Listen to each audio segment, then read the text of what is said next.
Hello po! Magluluto naman po tayo ngayon ng suktanghon gisado.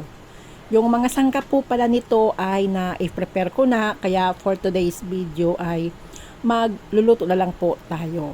Kaya tara, samahan niyo po ako at magsisimula na po tayo. Una po natin gagawin ay sindihan muna po natin itong ating kalan at magpapainit po tayo ng pan. Kapag mainit na po itong pan, maglalagay na po tayo dito ng mantika. Bali, nasa 2 tablespoon po lahat ang nailagay ko po dito. Kapag mainit na po yung mantika na ilalagay po natin, ilalagay na po natin itong atswete seeds. Bali, 1 tablespoon po itong atswete seeds ang ilalagay ko po dito. Ito po ay haluin lang po natin dito sa mantika hanggang sa magkulay na po itong ating mantika. Kapag ganito na po, may kulay na po, pwede na po natin itong tanggalin na seeds. Inoff ko muna po itong apoy para hindi naman po masunog itong ating atswete. After po natin na maalis po itong atswete seeds, magsusutin na po tayo. Ilalagay ko na po itong 5 pirasong hibla ng bawang na dinurog na po. After po natin mailagay, ito po ay hahaluin natin para po maiwasan pong masunog. Kapag naamoy na po natin yung aroma ng bawang, isusunod na po natin ilalagay naman ay ito pong 1 pirasong sibuyas na hiniwa ko na rin po. Then mix po ulit hanggang sa lumambot na din po itong sibuyas. Ang ganda na po ng color dahil naglagay po tayo ng atswete seeds. Naglalagay po tayo ng atswete seeds sa sutanghon para po magbigay ng natural na kulay kahil at dagdag na din pong linamnam sa sabaw po nito. At kapag malambot na po yung ating sibuyas, ilagay na po natin itong chicken po natin na pinakuluan at pinaghiwa-hiwa na po. Yung chicken breast po ito. After po nating mailagay, ito po ay imimix po ulit natin para po mag-combine na po dito sa iba pang sangkap na linagay po natin. After po nating ma-mix, igilid muna po natin itong chicken at ilalagay na po natin itong atay. Atay ng baboy po ang gamit ko po dito. Mix lang po natin ng konti. Pagkatapos, ihalo na po natin dito sa chicken na una po nating linagay. Mix na po natin hanggang sa mag-combine na po itong dalawang sangkap na linagay po natin.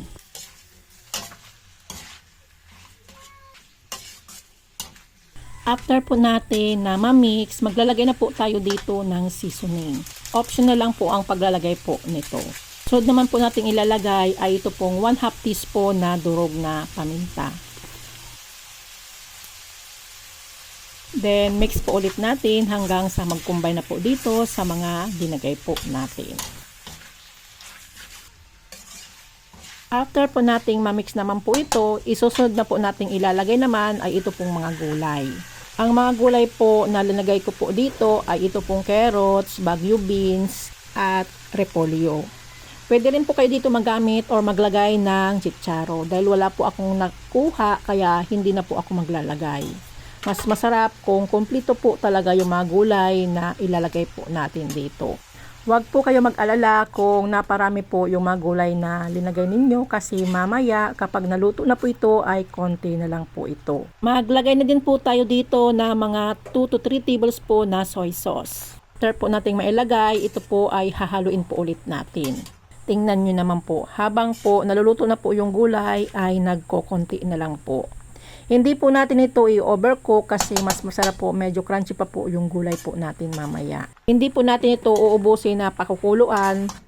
Kukuha po tayo or magsisipirit po tayo ng ginisang gulay para po pang toppings po natin mamaya sa sutanghon.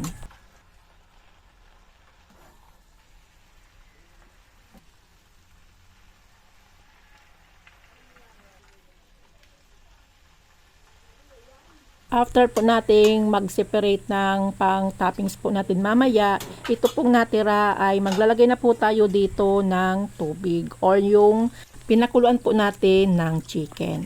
Huwag na huwag nyo pong itatapon yung pinakuluan po natin sa chicken kasi masarap po itong pangsabaw po dito sa ating sutanghon gisado. After po natin malagyan ng tubig or ng sabaw ng pinakuluan po natin sa chicken, ito po ay hahaluin po natin.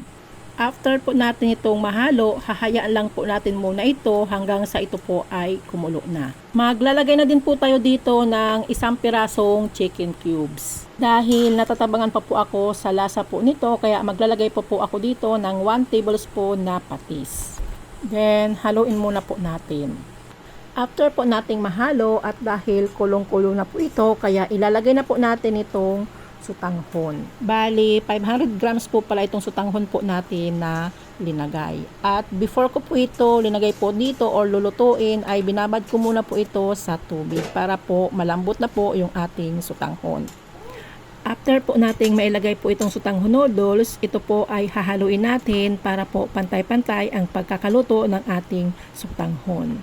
Mix po natin hanggang sa maabsorb na po nitong noodles natin ito pong sabaw. Habang nagmimix po tayo dito, sa mga hindi pa po nakapag-subscribe sa akin channel, pa-subscribe naman po, pa-like na din po at pa-click na din po ng notification bell para parati po updated sa mga bagong video ko pong i-upload. Salamat po. Dahil na-absorb na po ng sutanghon noodles natin yung sabaw at luto na po ito, kaya ilalagay na po natin yung gulay na sinipirit po natin kanina. Bali, hahatiin ko po sa dalawang batch ang paglalagay ko po nitong gulay para po hindi po matapon. Kasi medyo marami nga po itong ating mga gulay na pangsahog. After po nating mahalo yung unang batch na linagay po natin na gulay, ilalagay naman po natin itong pangalawang batch. After po mailagay po natin itong pangalawang batch na gulay, ito po ay imimix po ulit natin. At heto na po ang ating sutanghon gisado.